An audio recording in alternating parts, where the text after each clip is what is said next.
እቀናበታለሁ። ሰይጣን ነው አጋንንት? እኔ ሰይጣን ነኝ። ምክንያቱም ልጁ በጸሎት ኃይል አልቻልኩትም። እኔ በቃ አልቻልኩትም። በጸሎት ኃይል ጸሎት አያቋርጥም። በቃ የሚገርም ነገር የመለኩት ያክል ነው። አልቻልኩትም በቃ በሁሉም ነገር። ስንት ዓመት ነው ከያዝከው አልከኝ? እኔ ስውር መተቱ 5 ዓመት ነው። 5 ዓመት በስውር መተቱ። ስውር መተት? አዎ። ወደዚህ ጋር ነው በደም ውስጥ የነበርኩ ነኝ። በደም ውስጥ የነበርኩ ነኝ። እሱ ግን ምንድነው ይሄንን የተነከልኩት? እንዳይሰግድ ለእግዚአብሔር እንዳይሰግድ ቀኝ እግሩን ስብር አድርጌ ያደረኩት። እንደዚህ ያደረኩት እንዳይሰግድ። ምክንያቱም በጾም በጸሎት በስግደቱ አልቻልኩትም። በሁሉም ነገር ብር አይጨነቅም፣ ለብር ለዘላለም አይጓጓም። ስለዚህ ለሚያገኘው ነገር እግዚአብሔር እያማከረ ነው። በቃ ከእግዚአብሔር ከሰው ጋር አይደለም እኮ። ስለዚህ ከዛ አንጻር በቃ ተቃጠልኩኝ። እቀናበታለሁ ሁሌ ጊዜ። ከሰው ነው የተላከው ወይስ እንዴት ነው? ከሰው ነው የተላከው። ጓደኛ ነው? ከሰው ነው የተላኩት። ከጓደኛው ነው የማያውቀው ሰው? አይ እሱ አያውቀውም። እሱ ራሱ አያውቀውም። ሰውየውንም አያውቀውም። በስውር ነው የተደረገው። በስውር ማለት ምን ማለት ነው? በስውር ማለት የሚሰራው ጋር ተኬዶ ያ ሰው እያሰራበት እንዴ? ምን ብሎ ምን አገናኝቶት? ስልበት ነው የሚያገኘው ወደ እነሱ እንዲገባ። ስልበት ነው በመስለም ማለት ነው። ምክንያቱም በእሱ ድል ለመጠቀም ማለት ነው። ሳያውቀው ዘመድ ሳይሆን ምንም አብሮ ሳይበላ ሄደ። እነሱ እኮ እነዚህ የአጋንንት ልጆች አሉ። የአጋንንት ልጆች አሉ የእሱ ግብር የሚያቀሩ ማለት ነው። ይሄ ነው እየሄዱ ያስተናቁላሉ። በሰው እድል መጠቀም ስንቱን አበላሽተውታል። ስንቱን አበላሽተውታል የአዳም ልጆች። በቃ ከክርስትና ህይወት መገንጠል ነው ስራችን። ከክርስትና ህይወት መገንጠል። ከክርስትና ህይወት ለምን ነው መገንጠል? የኛ በቃ ይሄ ነው ስራችን። ምክንያቱም እቺ እምነት ትክክለኛ እምነት ነች። ትክክለኛ መዳኛዋ ምንም አማራጭ የሌላት እኛ ብቻ ነች መዳኛዋ። ህይወትን መንገድ የምትችል እቺ ቤተክርስቲያን ነች ህይወትን መንገድ። እና ታዲያ ምክንያቱም እኛም ስራችን ከዚህ ቤተክርስቲያን ገንጥለን ማውጣት ነው። ምክንያቱም ማስቀረት ነው። በቃ ታግለን ሲያቅተን ደግሞ እንቀራለን። በቃ አሁን ግን የመጨረሻ ሳሱ ያለሁት ምንም አቅም የለኝ፣ ኃይልም የለኝ። ምን ትንሹም ሰይጣን ትልቁም ሰይጣን ቤተክርስቲያንን ለምን ትፈታተናለን? እኛ ቀድሞም እኮ እኛ አዳምን ከገነት ያባረኛ አይደለም እንዴ? አዳምን ያባረረው እኛ ነው ከቀድሞም እኮ። እሺ። ስለዚህ አሁንም እስከ ወዲያኛው ድረስ አሁንም ቢሆን የሚሸነፍልን ካለ እናስወጣለን። ማስወጣት ነው መማረክ ነው። ደግሞ የማይሸነፍልን ካለ ደግሞ አይታይን ተስፋ ቆርጠን እንመልሳለን። ለቆሜ ነው በቃ ይሄ ነው። እቅድና ፕሮግራም ማን ነው የሚያወጣላችሁ? መሪያችን አለ። እኛም እኮ የመላእክት አለቃ ነው። ለኛ ማለቃ አሉ። አይ እንደው በፕሮግራም የሚመራችሁ አለ ወይ ነው? እንግዲህ አለቃችን ሲያሰማር እንሰማራ። ሁላችን ተሰማርተን አሁን እኮ እና አንተን ሰው ነው የላከ። እኔ ሰው ነው የላከኝ። ታዲያ ያን ሰው ደግሞ የኛ አሽከር የኛ ተገዢ ነው። ኋላም ደግሞ በዕለተ ምጽአት የሙሰፍ ፍርፋሪ ሲኦል እናስገባዋለን። በእጃችን ያለው የሙሰፍ ፍርፋሪ በእጃችን አስገብተን እጃችን እንማርከዋለን። ምክንያቱም ያኔም ያዛችኋል እዛ። አይ የዛን ጊዜማ በእኛ ቁጥር ስራ። አሁን በዚህ በስጋ ነው ትንሽ የሚከብረው። በነፍስማ እኛ እንከብራለን። እዚህ እንዳዘዛችሁ እዛ ያዛችሁ አያዘንም። እኛ ነን ከዛ በኋላ በነፍስ እንጫወትበት። እኛ ነን እንጫወትበታለን። ከዛ በኋላ ነፍሱን እንቆራኘዋለን። በስጋ ነው ምቾት የሚያገኙ በዚች ዓለም ላይ ብቻ። በዚች ብቻ ሰጣላችሁ። ግን ምቾት የእናንተ እንጀራ መቼ ይጣፍጣል? ለተቀበልን እናደርገዋለን። ላመኑብን ለእኛ ግብር የሚሰጡ እኮ አሉ። በደንብ ነው እኮ የሚጣፍጠው። እንዴ አንተ ደግሞ ምንድን ይሄ ሁሉ አንተ ምንድን ነህ? ሰላቢ፣ የውቃቢ መንፈስ፣ እንደገና ደብተራ፣ የሁሉ ህዝብ ሰው መሰለን። ስንት ጓደኞች አሉ እዚህ ውስጥ እኮ። ያዘኝ የውሻ ብቻ ዛሬ አሳዘኝ። ጥላችሁ ምን ያደርግልሃል? ምን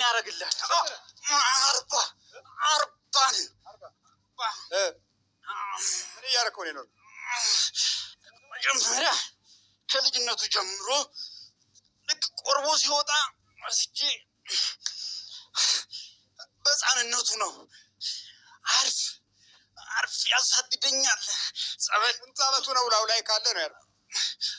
በዛን አሁንማ በዛን 40 እኮ አልኩ።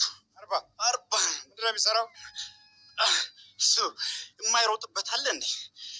መጀመሪያ እንዳይማር ገና ማይረባ ዲፕሎማሲ አኮላሽንበት። እንደገና ደግሞ የግል ስራ ብሎ ጀመረ። እሱን አክስረን አበረር ነው ወደዛ ጎንደር አባቱ ሀገር ተደብቆ ብቻውን እንዲኖር አደረግነው። ስንት ዓመት ሆኖ ላብ ላይ ከልጅነቱ ጀምሮ ስንት ዓመት ሆኖ ነው? ተራ ተጨመር ንድሰት ስንት ዓመት ሆኖ ነው ያዝኩት? 5 ዓመቱ ላይ 5 ዓመት የልጅነት እንዴ እናቅ ነበራ። ከቤተሰቡ እሱ እንደሚያሸንፈን እናቅ ነበር። እዚህ ቀደምንም ረግጦ ቤተሰቡን። ስንት ዓመት ነው ላብ ላይ ያለው? ስንት ዓመቱ ላብ ላይ ያለው? አነገርኩ እኮ 5 ዓመቱ ጀምሬ። አሁን ስንት ዓመቱ ነው ላብ ላይ ካለው? እድሜውን ይቆጥራል። 33 ሆንኩ ይላል። ምን አረገ መሰለ? ስራ ሲገባው ይቅርብህ። ተዘጋጅ፣ ቧጥና ውጣ። ከሰውነት ውስጥ ቧጥና ውጣ። ተለቃላችሁ?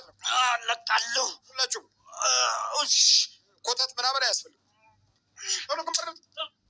ተዘጋጅ። አፍላ ውጣ፣ አፍላ ውረዱ። አንተስ ተዘጋጅ። አንተ ና ተነስ።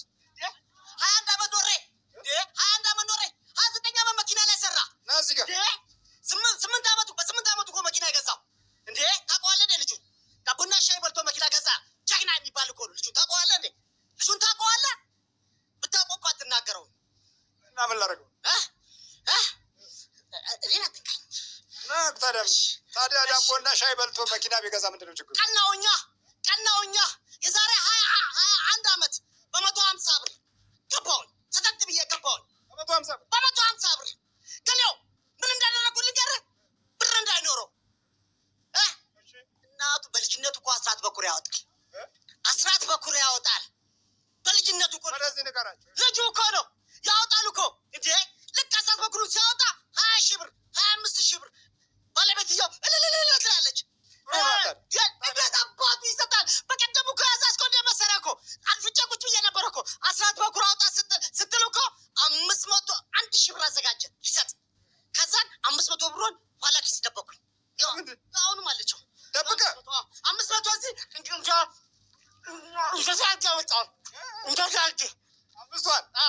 አምስቷን ደብቀ አመጣሁ። አሰጠኛ አንተ የት ደበቃት? እዚህ ስር 5 ሰዓት ቀረች። 1 ሺህ ነበረ ሊሰጥ ያለው።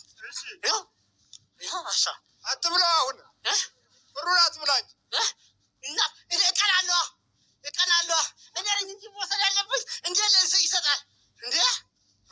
አረ ወደዛ ብሩን አትብላ እንጂ። ምን ላድርገው ታዲያ? መብላት ይሻላል። አምጣ አልሰጥህም። አምጣ እኮ አልኩህ። እንዴት ይሰጣል?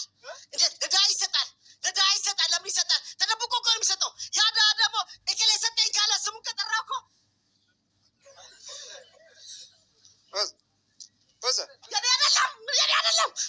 የኔ አይደለም ማለት ነው። የኔ አይደለም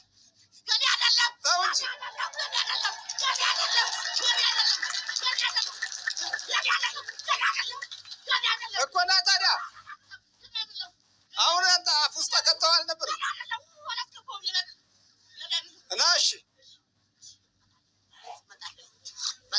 ጎርሰው አልነበር እንደ ብሩ? የኔ አይደለም። አይ ጎርሰው አልነበረም። በፊት የኔ ነበረ። አሁን የኔ አይደለም። ተው በቃ ግድ የለም። እዛ ኋላ ደብቃት፣ እሱ ይሰጣል። አንተ ደብቃት። አይ አደር በእጁ ስጠው እንጂ። በእጅ አለካም። ምን ነው አለካም? በእጅ ካለ መድኃኒዓለም ይላል። በሚኒባስ ደግሞ ሚኒባስ እየነዳ እያለ አውቶቡስ እንደዚህ ቀጥታ መጣ።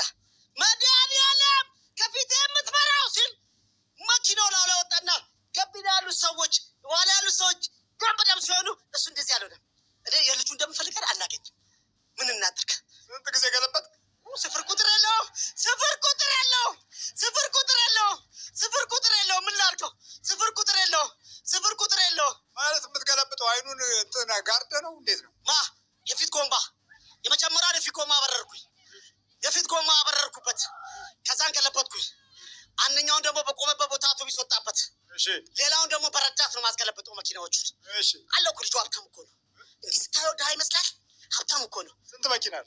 ሁለት። ምን መኪና እኮ ምን ቆርቆሮ እኛ ልናጠፋው ነው። እንዴ